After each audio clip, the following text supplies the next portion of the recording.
উত্তর দেন। ইউক্রেন রাশিয়ার যুদ্ধ চলছে 2 বছর যাবত না, 2-3 বছর যাবত। কেন চলছে?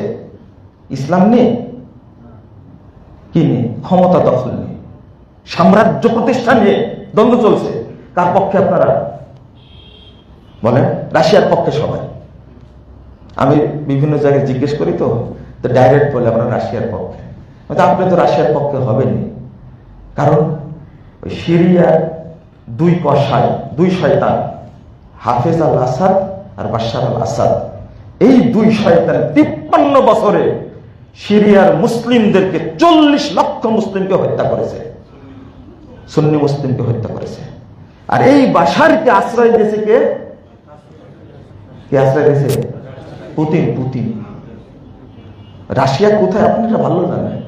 পুতিন আশ্রয় দিয়েছে, এই জন্য পুতিনের পক্ষে হবেনি, তো স্বাভাবিক।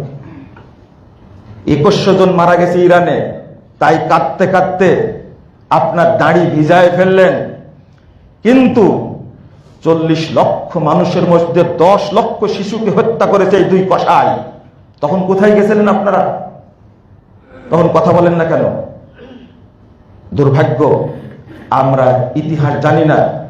ইয়ামানে শুধু সিরিয়ায় শুধু 10,000 আলেম হত্যা করেছে, 20 লক্ষ মানুষকে হত্যা করেছে ইয়ামানে। আপনারা সেটা ভুলে গেলেন, আর আমাদেরকে গালিগালাজ করছেন। বোঝার চেষ্টা করুন, আল্লাহ যেন বোঝার তৌফিক দান করেন, আমিন। আপনি আরো শুনুন, 1258 খ্রিস্টাব্দে 1258 খ্রিস্টাব্দে আব্বাসীয় খেলাফত ধ্বংস করেছে কে? হালাকুখার বাহিনীকে ডেকে আনলো কে? ইবনু আলকামা। 29 জানুয়ারি থেকে নিয়ে, না 29 জানুয়ারি থেকে নিয়ে আপনার 9 ফেব্রুয়ারি পর্যন্ত, 29 জানুয়ারি প্রথম দিনে হালাকুখা 18 লক্ষ মুসলিমকে হত্যা করেছে বাগদাদে। টোটাল 41 লক্ষ মানুষকে মেরেছে এই 13 দিনে।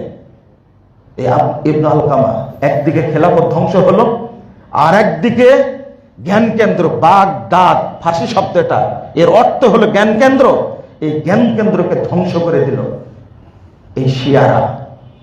আপনি যদি হিসাব করেন, যে ফিলিস্তিন দখল করলেন সালাউদ্দিন আইয়ুবী, এই সালাউদ্দিন আইয়ুবীকে হত্যা করার জন্য, আল্লাহ তার উপর রহম করুক, হত্যা করার জন্য এই খ্রিস্টানদেরকে, ইহুদিদেরকে ফিলিস্তিনে ডেকে নিয়ে আসলো কে? 1158 খ্রিস্টাব্দে। ইতিহাস খুঁজে দেখুন, সেই শিয়ারা ডেকে নিয়ে আসলো, সালাউদ্দিন আইয়ুবীকে হত্যা করলো।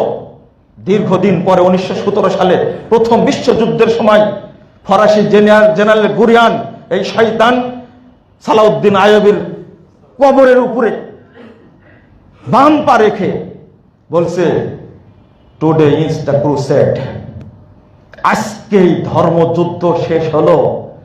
আমি বলি, যদি সালাউদ্দিন আইয়ুবী আজকে বেঁচে থাকতেন যদি, তাহলে এই ফরাসি জেনারেল কখনো এই খ্রিস্টান অপবিত্র সালাউদ্দিন আইয়ুবীর কবর উপরে পা রেখে হুঙ্কার ছাড়তে পারত না। যেদিন বেঁচে ছিলেন সেদিন কোথায় গেছিল? এই যে ইতিহাস আমাদের জানতে হবে। এবং উপমহাদেশে এত মানুষকে হত্যার পিছনে মূল কারণ কি ছিল, এটাও আপনাকে জানা লাগবে। ওই যে কাজী ইব্রাহিম সাহেব বলেছেন না, যে 71 সালে পাকিস্তানিরা বাংলাদেশের এত মানুষকে পাখির মতো হত্যা করলো কেন মারলো? কারণ সেই সময় আইয়ুব খাঁ ছিল শিয়া, এরা সুন্নি মুসলমানদের উপরে কোনো মহব্বত ছিল না, মেরে দেওয়া সবগুলোকে। মুসলিম যদি হয়, এত মুসলিমকে হত্যা করতে পারে কখনো?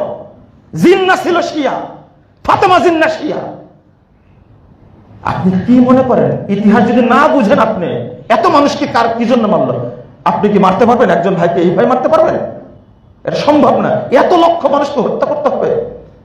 শুধু তাই না, এই শিয়ারা দীর্ঘ 22 বছর হাজরে আসওয়াদকে চুরি করে নিয়ে রেখে দিল।